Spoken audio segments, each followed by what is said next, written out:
Good afternoon, everyone. I know the president was here. The presidents were here earlier this morning to introduce you, to welcome you. I'll welcome you again.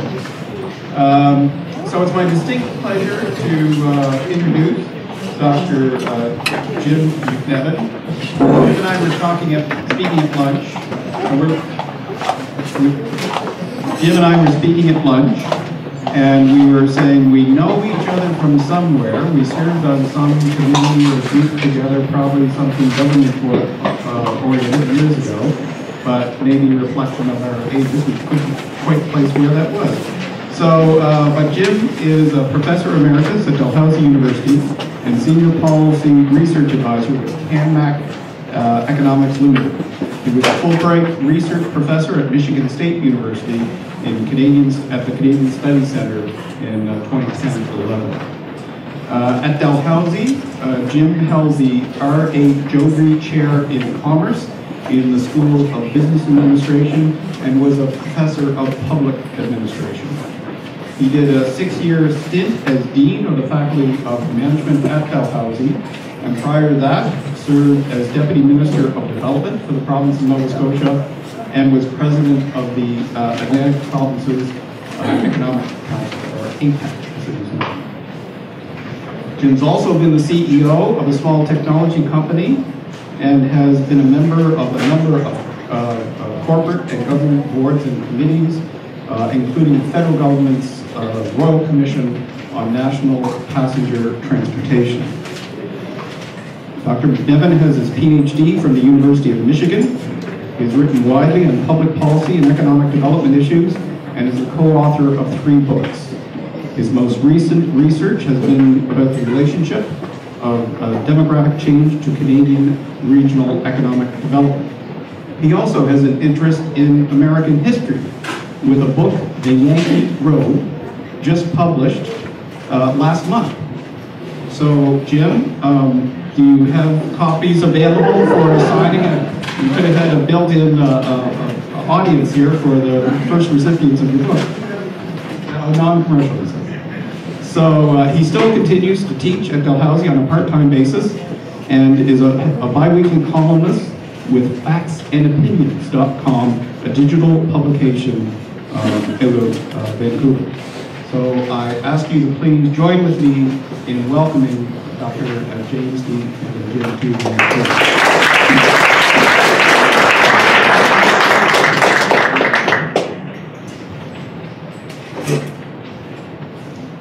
I get to walk around the room. Kevin did a great job there, in that there's one word that caused a whole lot of grief one time for somebody who introduced me, because I said spoken widely on a variety of topics, which is right. Yes, you can't hear it? I don't know. Eat it. I don't know. Is that better? Yes. Oh, okay, I'll try to keep my lower lip. I once gave a talk to a bunch of bankers, and the guy who was introducing me was extremely nervous. He hadn't done this before. And I said, oh, no. And so he started reading the thing, and it was quite different at that point. And he got going, and he's running through his stuff, and he says, and he has spoken wildly on a variety of topics. The same thing happened with the whole Baker conference crowd that was out there. They all started laughing. He turned about 14 shades of red. And something snapped in my brain and when that happened. And so I spent the whole time just doing one-liners one after another, and it was my greatest comedic performance. I've never been able to repeat it, and I know I won't today, but I thought I'd just mention that. I want to talk about a couple things. Gordon had asked me to talk about things in the context of sustainability, which is a nice word. I always ask, how long is sustainability? One of the problems you have with the term is you say, well, if we just reuse this wood, sooner or later the wood is going to decompose. Whether it's an antique or whatnot, whether it's 5 years or 50 years, it's going to end up at some point. So when we talk about sustainability, carbon emission, on the environmental side, try to define the time frame gets us into all kinds of sticky problems. So I thought, okay, the way I would like to look at this is, how do we sustain a province? How do we sustain a people, I'll use that term, a province and its citizens? Because that's another sustainability that we have to take a look at, because that's really, really serious problem. I'll do it from two comments. The first one is an old baseball pitcher named Satchel Paige. You guys have a lot of good comments, and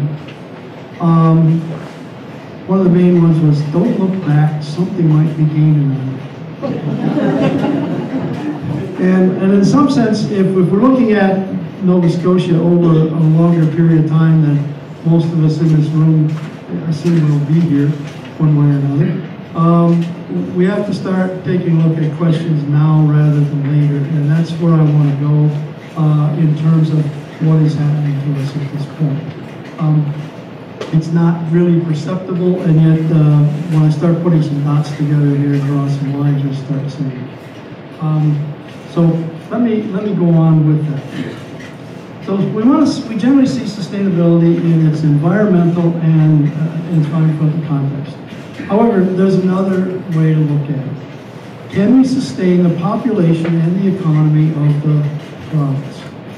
When I say province, I don't necessarily mean the province of Nova Scotia as a government. I'm also talking about people. You invest a big chunk of your lives. I've invested a big chunk of mine now, going on 45 years. So you sort of want to look at where this thing is going. My fear is that we will fail to provide for that sustainability. We already are failing, we just don't know it yet. I'll come to that. Because of our emerging demographic structure, we may not be able to afford the public services we have, and the private sector may decline as well. Okay, it's people we're talking about. We're not talking about other sorts of things. Because of our demographic, people drawing and people and graphic meaning picture. All right, so demos and graphic. We may not be able to afford the public services we have, and the private sector may decline as well. Situation can be turned around, but do we have the will to do it? That's the real question. And I'm addressing this to people who are more or less of my age, so I'm not sure. Anybody here older than 74? No, you're all youngsters. I'm sorry, but yeah, I got a birthday, 74th, coming up on Thursday, so yeah, I shouldn't be saying that, I don't want to push it. But the reason I do mention that is simply that some of the things that I've been involved in lately and have been involved in for the last 10 years are this question and keeping active, keeping doing things. It's been a lot of fun, and I don't see myself stopping too soon. Now, the problem is this: it's been aggravated by a problem basically of what we call the baby boom. Baby boomers right now are between 70 and 50 years old, and they're a big lump. I use lump not in the derogatory sense, but when you see the diagram on the next page, flip there, Gordon. There is a lump. Now, this is the fertility rate. If you can read the thing below, it says the average number of children that a woman aged 16 to 49 would have in her lifetime. This is basically the era of fertility. You can push it back, say 13 if you want to biologically. This is the number. Now, you see the line that says replacement rate? All right, well, that's the line at which you have 2.1 kids per fertile woman on average. Okay? 2.1. One for mommy, one for daddy, one for accident, sickness, illness, God knows what. Okay? Unpleasant things. Okay? And as long as you're above that, your population grows. And as long as you're below that, it doesn't. It dropped below it around 1971 here, 45 years ago. 44.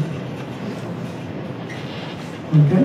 So we have 44 years of sub. We produce right now, and have done ever since that line drops below replacement there, we produce about, right now, about 2 kids for every 3 we need just to populate the province. Okay, so if you need 3 kids, we produce 2. Next year we do the same, next year we do it. There's no real prospect of that changing. There are a number of reasons why, I can go into them on detail. Kids get very older, that 16 to 49 sort of stays stable. Occasionally you'll find somebody who's, oh, they're 52 and they had a baby, and you say, well, it must have been some kind of, high-tech intervention or something. It wasn't an accident. So what you do find is that's the age, and that's the way it works. And there's no way of saying, well, what about all the men that don't have too many babies, as far as I know. Okay, so what we've got then, in terms of a labor force, is if you take that diagram and you turn it around like a mirror image, and put the big lump at the far end instead of the right hand in instead of the left hand in. You follow? So that's what you've got in terms of the labor force in the future. From now on, run that line, say right through the more or less, almost, you see the first jaggedy peak right up where it says the baby boom? If you flipped it over, that's where we are going the other way. So that we will have some more people coming on. We've already had them. Or will come on, and then it's going to drop drastically. We're already in that area, right there where that top of that lump is. And what happens then is the new people entering the workforce are going to drop fast, and they're also down. And you ask yourself, all right, who's going to pay for all this? Well, they weren't born. I had a guy, I was talking to a guy in business downtown a couple years ago, and he was complaining to me that in terms of hiring, he used to have 5 and 10 and 15 applications for a job, and now he's only getting 2 or 3 or 1. Where the hell are these people? They're all lazy, they're all, kids aren't interested. I said, they weren't born. They looked at me like I had 2 heads. What do you mean? I said, they weren't born. That's why you're not seeing applications, because there's nobody alive to apply for these jobs. It isn't bad education, it isn't this or that. Now, there is some of that, of course. That really compounds the problem. So, I realize this isn't funny stuff, but you should understand what's happening. So the implications of the baby boom are simply that we are running out of people to do the work. So we have to take a look at what we're going to do. The average age of retirement age in Canada is 62. And if you look at this thing, so 62 between 50 and 70 is at 1. You're just about in the middle of it right now. So we got a little ways to go before something starts happening. And this is Canadian. This is not Nova Scotian. It's just that we're first. We get to be the pioneers. We got to figure out what the hell do we do with this situation. No one knows. No one has had to deal with it here. All right? No one in this country has had to deal with this problem. We are first. New Brunswick is second. Newfoundland, Quebec are third. It moves from east to west. Ontario, Quebec. But everybody is going to be in this soup over the next decade or so. So we get to figure it out first. Now, I will get to the good stuff. So this is like a slow-moving glacier. Give it to that. Are we there? This is the kind of thing that moves a foot a year. It's just you can't stop it. It moves another foot. Pretty soon you're, like up your ankles in water, and then pretty soon your knees, and the thing just keeps moving. So we have to figure out what we're going to do.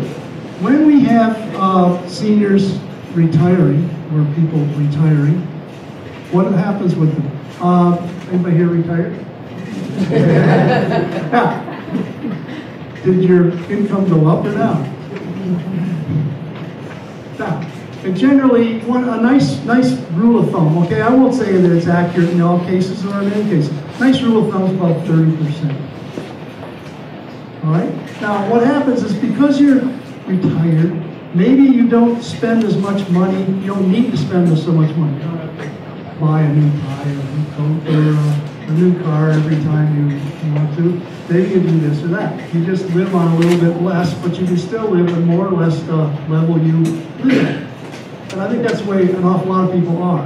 Now, what happens then, though, is that you are consuming less. HST goes down. You are bringing in less money in terms of pension, in terms of CPP, all that good stuff. Tax revenues go down. All right? And if a whole lot of people are doing that, and big lumps of people are retiring, and not too many people are coming in to take the place, you have a problem. The problem first starts out because the unemployment rate doesn't go up as high as you think it should. I was a deputy minister of development in the 80s. The bottom fell out of the economy, and we were having unemployment rates of 12 and 15%, and unemployment rates of youths at that point who were part of the baby boom of as high as 50% in some parts of the province. It was unbelievable. Okay, so the bottom fell out in 2008, and what happened? Well, it went up for 0.5% maybe.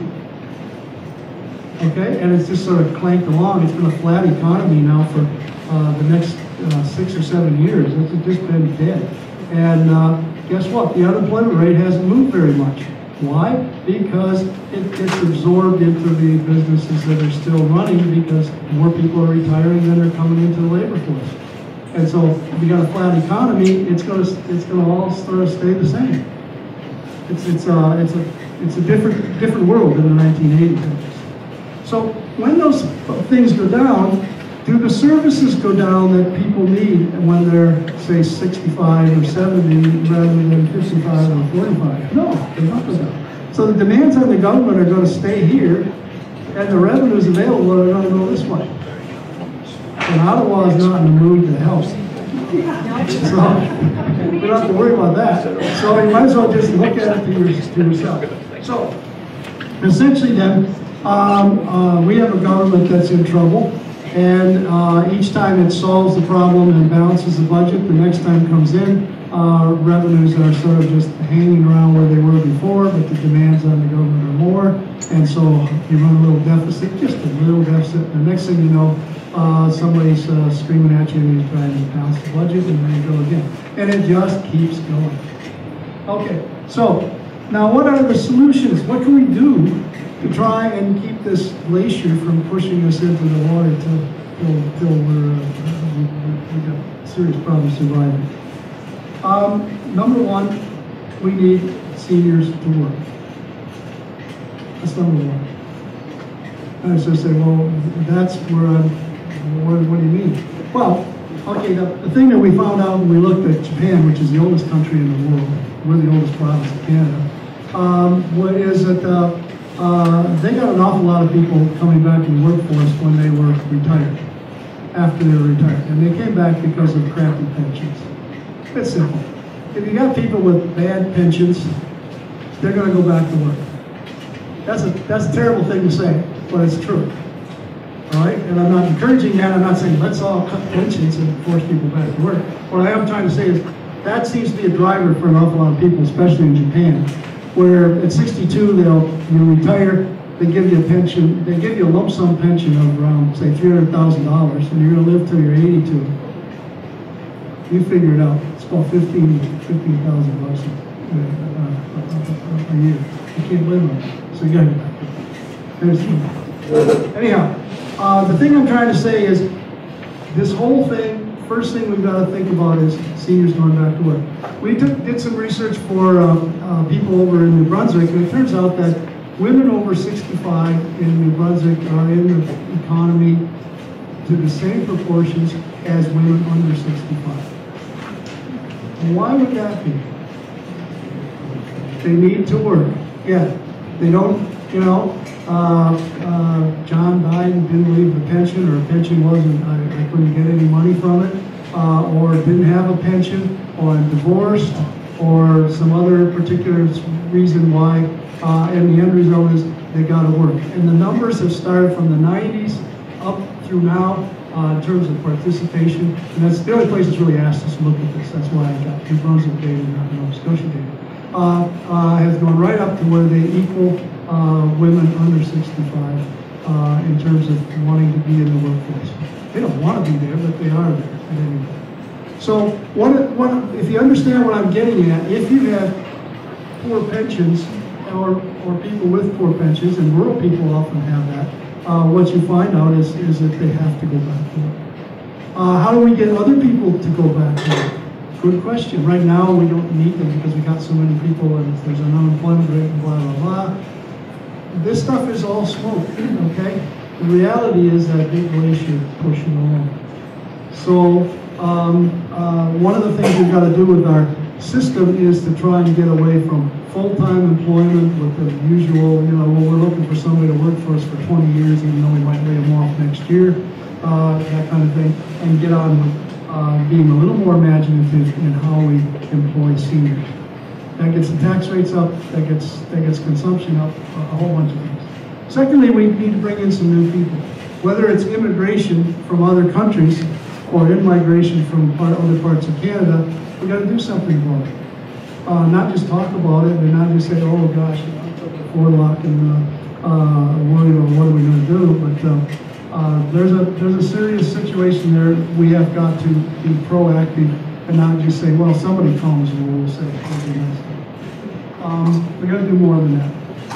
And finally, the thing that is happening is where jobs aren't being filled and the company wants to keep doing the business they're doing, they end up with productivity improvements. We've got to get our productivity up.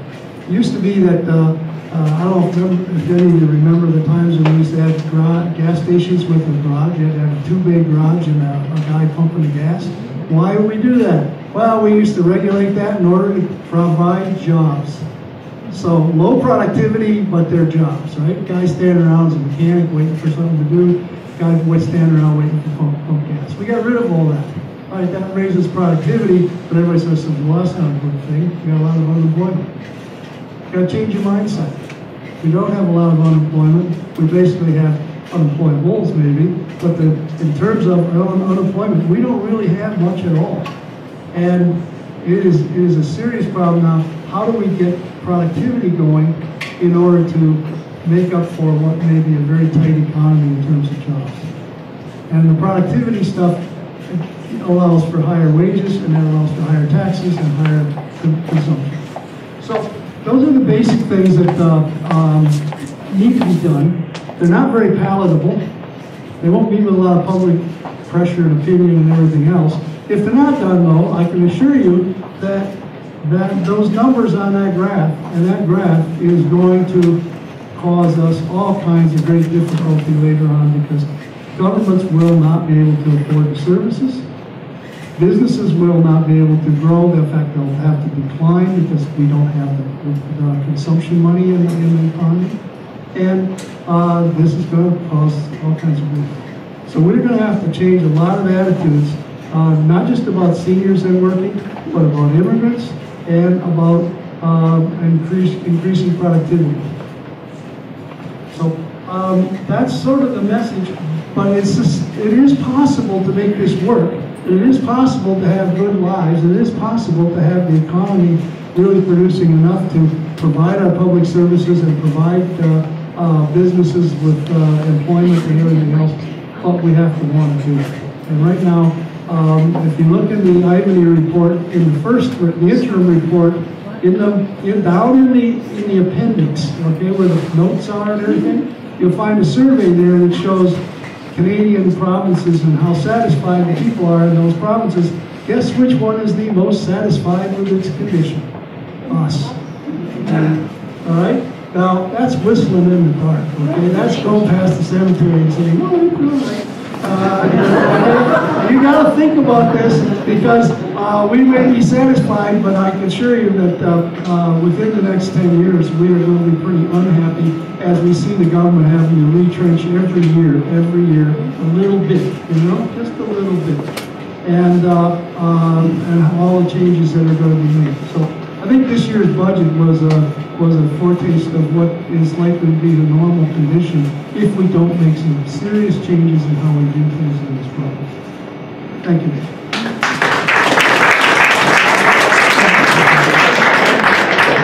I'm happy to answer any questions. I hope I didn't throw too much information at you and scare you to death, but this is something that's real. I've been giving this come to Jesus speech now for 10 years. Anyway, yes.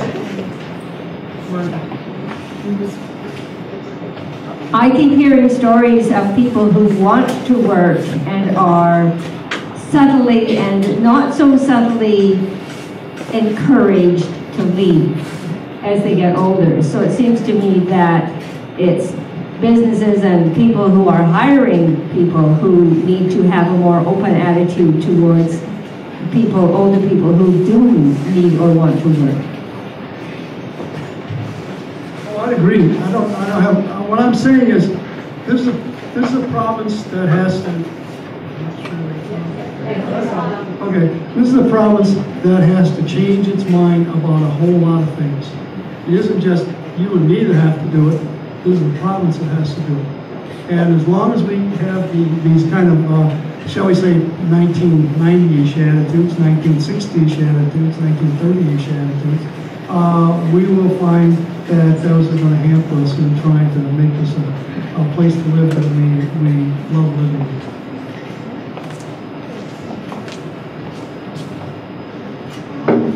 I understand that focus has been on the province, but my concern about this is to focus on consumption and an economy that is growing when climate change is happening and we've got overpopulation worldwide. It's over-consuming resources that are on this planet. Maybe the focus should not necessarily be on improving consumption, but maybe redefining how we want our economy to look in 10 or 15 years, and redefining how, I mean, maybe it's better to have people work not in the high-tech sector, but have more people, go back to having more people doing more jobs in piecemeal, going back to by-hand projects or something like that. Because I'm not sure, I think we're going to end up with a local economy.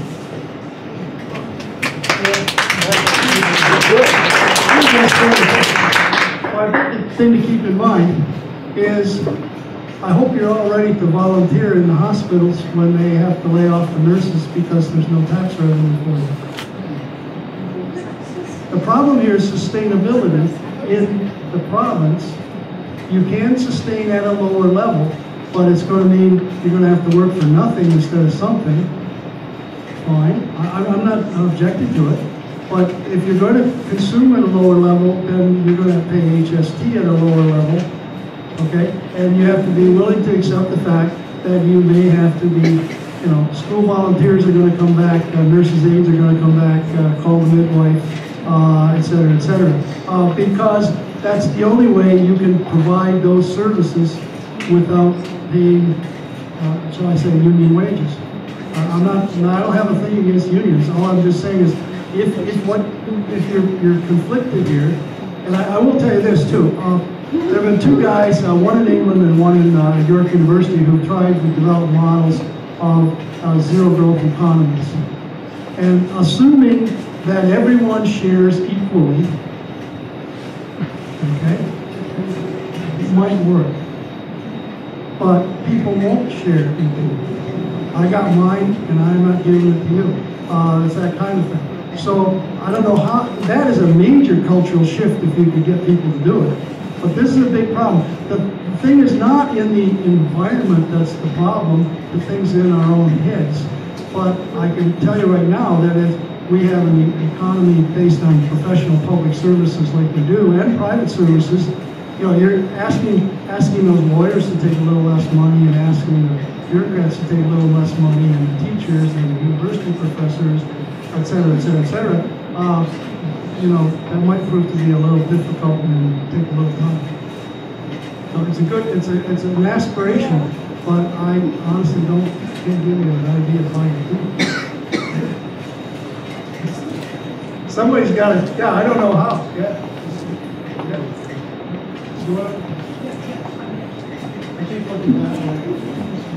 Start jumping.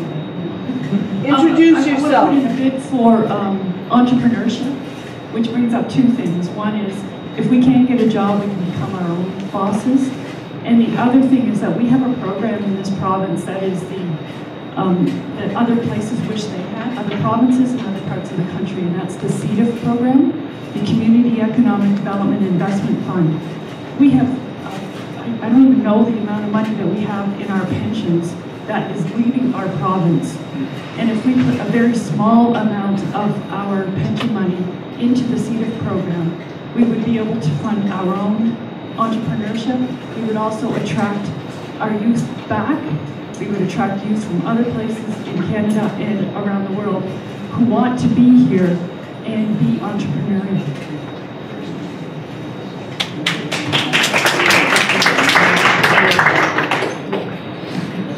I should say that CEDIF thing is really worth doing. People say, well, yeah, but what if I lose my money and my pension and what do I do? So, anyhow, I think the thing you have to do is we're all going to have to take some risks. I just have a question about where do you start? We've got an entrenched bureaucracy. Eat the mic. Right here, yeah, right. Sorry? Okay, I'm just going to say, where do you start? I'm not seeing anything that's going to change quickly. I think the lever to change is called a crisis. And I'm wondering, where do you see the first crisis? Well, you're finding it now. I don't really think I'm one of these guys that gets away in the winter. Sorry, but I read the paper and I watched it and I said, gosh, I'm sure glad I'm sitting on the desert right now. Anyway, sorry about that. I think if you watch what happened with what was done in the budget this year, in the provincial budget, right? I don't really think they wanted to do that. You know, I don't think anybody got any fun on putting a squeeze on all kinds of different areas and not doing this, not doing that. And I think what you're going to find though is that each time you get up to budget time, if we start keeping a flat economy or keeping an economy that's starting to deteriorate, get smaller because of the variety of things I just laid out, this is going to be the norm.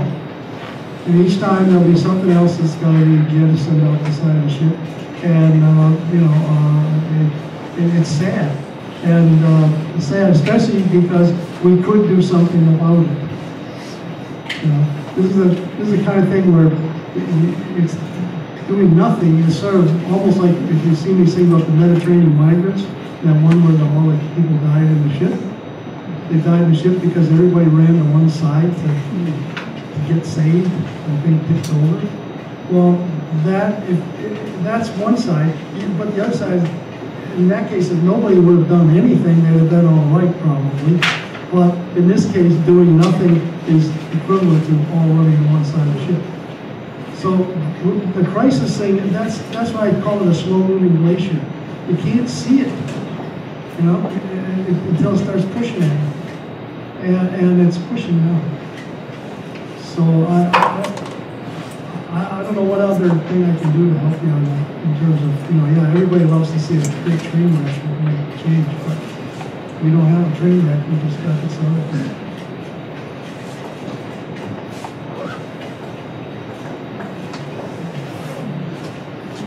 I think those crises are going to start. We can't hear you. People get scared because we see more storms, more floods, more tsunamis, more of what is called so far natural disasters. Because we know somewhere we have something to do in the past. If all these things get worse and worse than they have in several last year, and people start migrating to country to escape droughts and floods and what have you, and they come here and there's more fighting and there's more whatever, because everybody wants to maintain their turf. I think that we finally understand that we have to do a lot more sharing, and especially rethinking our economy and how to survive, because that's what's going to happen in the next years. It's just going to get worse slowly but surely. And I think the crises are big, but only if you're open to think about it. That pretty soon we are endangering ourselves. If you're not open to that, you're going to keep trouble. The winters are going to get worse, the summer's worse, droughts, water, floods, everything. I think we should keep an open eye for it.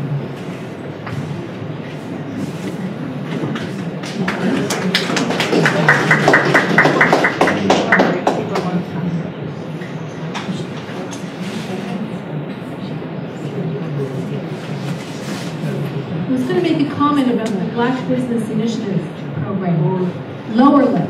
All right, we'll try and go lower. No. Anyway, with the Black Business Initiative, it was one of the organizations that I found to be very valuable when they're bringing young people in and having them mentored by existing businesses. And I do know that there's a lot of businesses in Nova Scotia that are looking for some form of succession planning, but there's nobody to buy their businesses. So perhaps in creating a mentoring environment that might be able to sustain the existing business in a way that will last.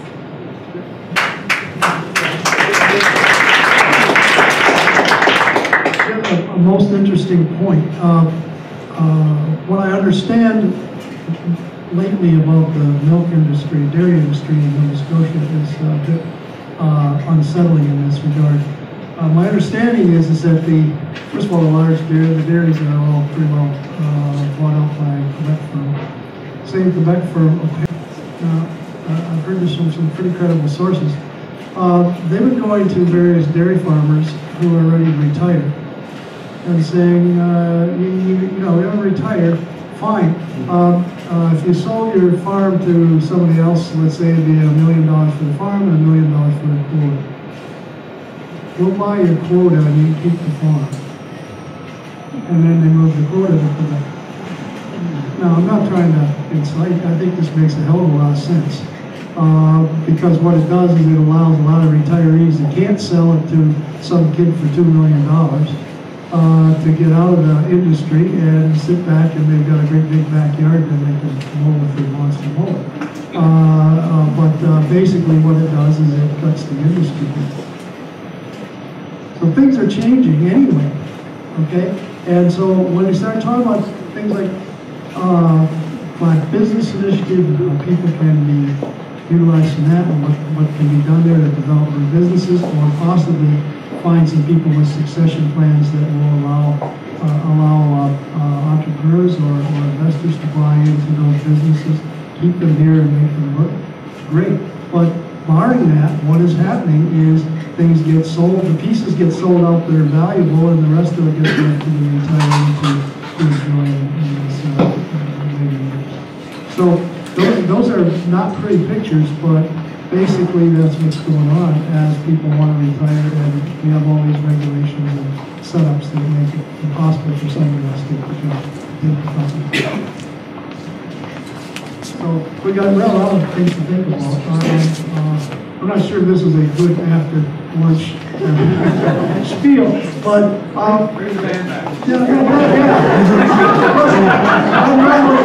I'm normally a fairly cheerful guy, but I've been, like I said, I've been giving this come to Jesus speech for a long time now. You gotta have a conversion here to some way of thinking, okay? And I have no problem with whether it's starting to do more things ourselves, starting to do more things on a more voluntary basis, starting to develop an economy that maybe doesn't have as much money in it, but still has as much quality of life. Or we can sit around and wait and watch the quality of life deteriorate. Those are our choices. We can do something about them. The question is will we, or are we going to just sit back and wait for somebody or other to figure it out who gets it? George?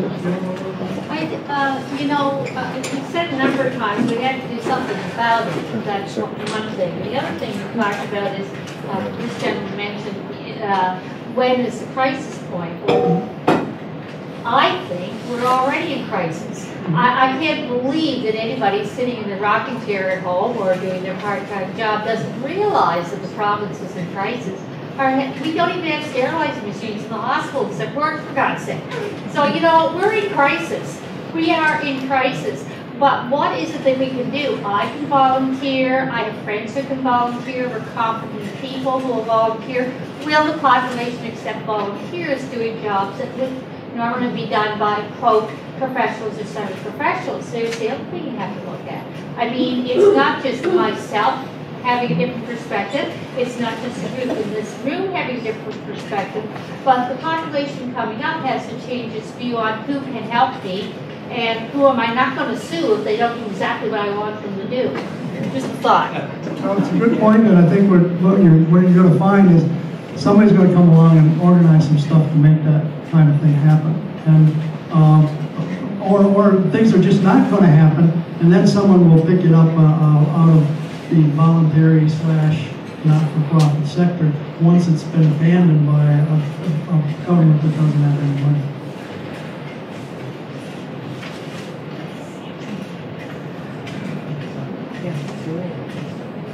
Thank you. I'm just wondering,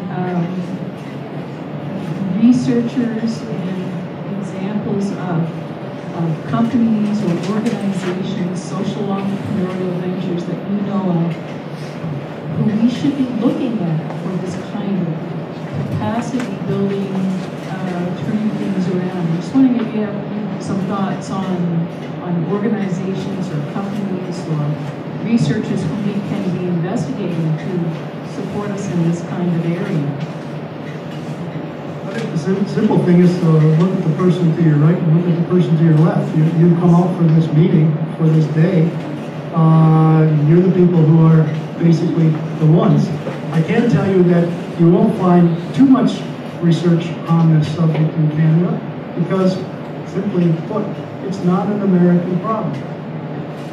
Now, what that means, see, if you're an academic and you want to do some research and you want to get published in an important journal, Kevin was talking to me about that earlier.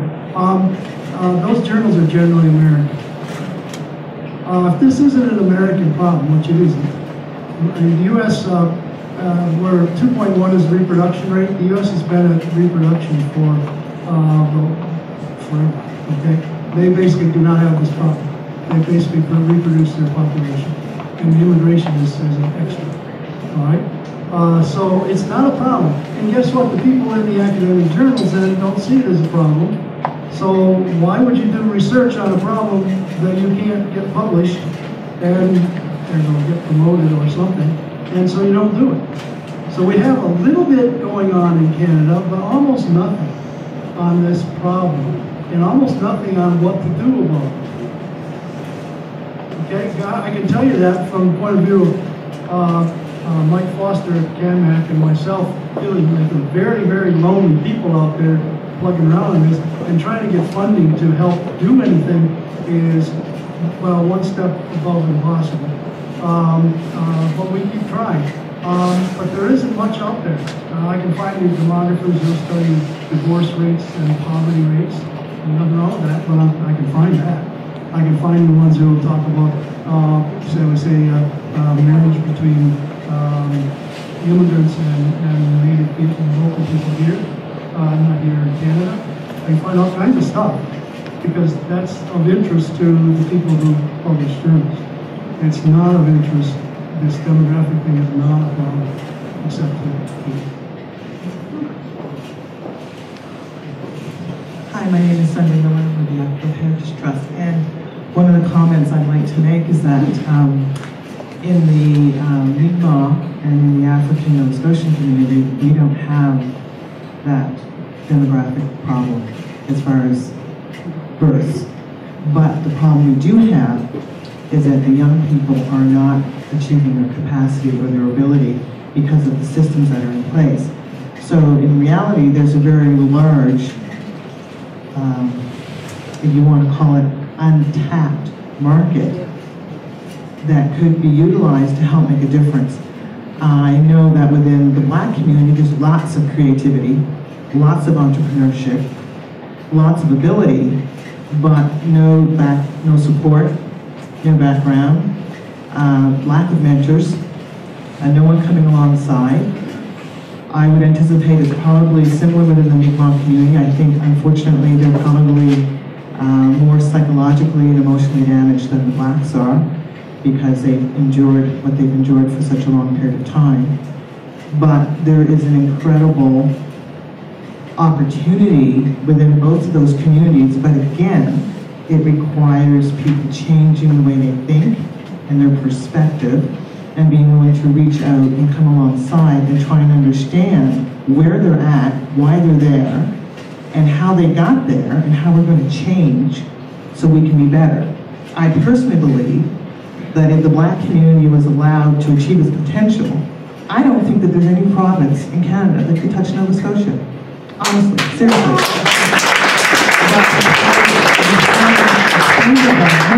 And we haven't been willing to change the way we think, we're in a bad situation, and there's no reason for it, other than the fact that we want to hang on to what we have always done and the way we've always thought, and it's killing us.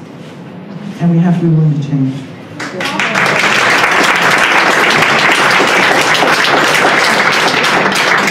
Just one comment, I just want to say too, last year, they mentioned I had a Fulbright thing to go to the States.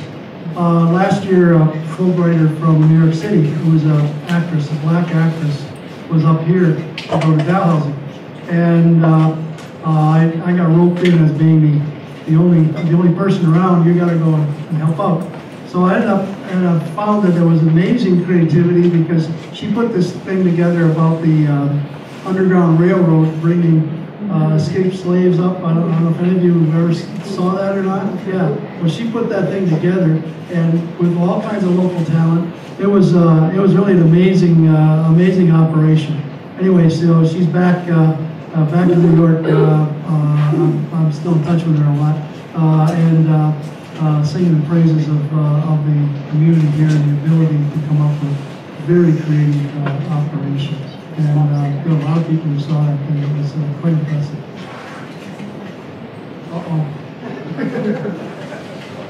Thanks, Jim. I'd just like to say my name is Kathy Carmody, and you may have seen the article. Louder.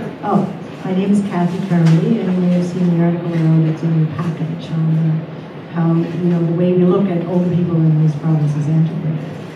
And I just wanted to say, as much for Jim's benefit, that yes, the United States does not have the same problems we do in terms of oversupply. However, the United States are doing a lot of work because of the huge number of baby boomers who do not want to, they don't see themselves as old, they don't want to be called seniors, and they're not stepping away. So there was a book written 3 or 4 years ago called The Big Shift by Mark Friedman.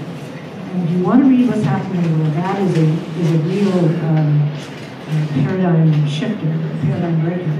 And so what they're doing is there's an organization called Encore Careers, and for people who've had professional technical lives, they are giving them a lot of support to go and work, say, for non-for-profits, and use the one example that I remember was a man who had worked for a huge food company, like say a big Sobeys or Superstore, and when he retired, he went to, and he noticed when they were buying supplies that farmers were leaving crops in their field because they weren't the right size or weren't shaped that the grocery stores wanted. So when he retired, he went to work for a food bank, and he helped them develop a whole network straight from the farm to the food bank. And a younger volunteer or someone without the food experience wouldn't have been able to do that. There's just examples all over the United States of people who are going into encore careers and whatever. But there's also all kinds of other examples of people working in really exciting and new ways. And working with 2 or 3 younger people, sharing jobs, like all kinds of incredible things. So for those who are looking for research on it, there's a lot out there. There's a new book called On Retirement. There's another one called The Upside of Aging. Like they're just almost every week, there are new books coming out. So they may not have our problems, but they're looking for opportunities for big time.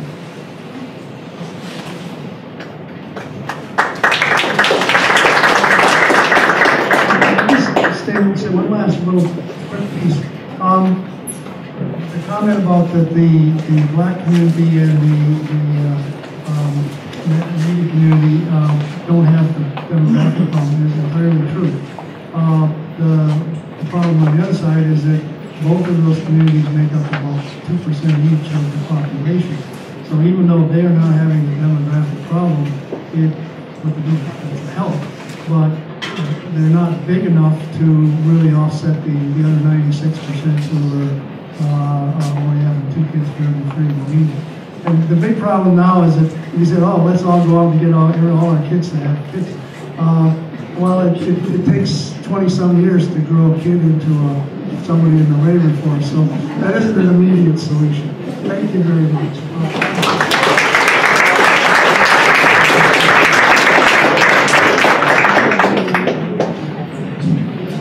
Well, ladies and gentlemen, that's been a very interesting discussion, and I think it shows the complexity of what we're talking about. And, you know, I was sitting there listening to this, and as we are all moving into that retirement age, it's scary.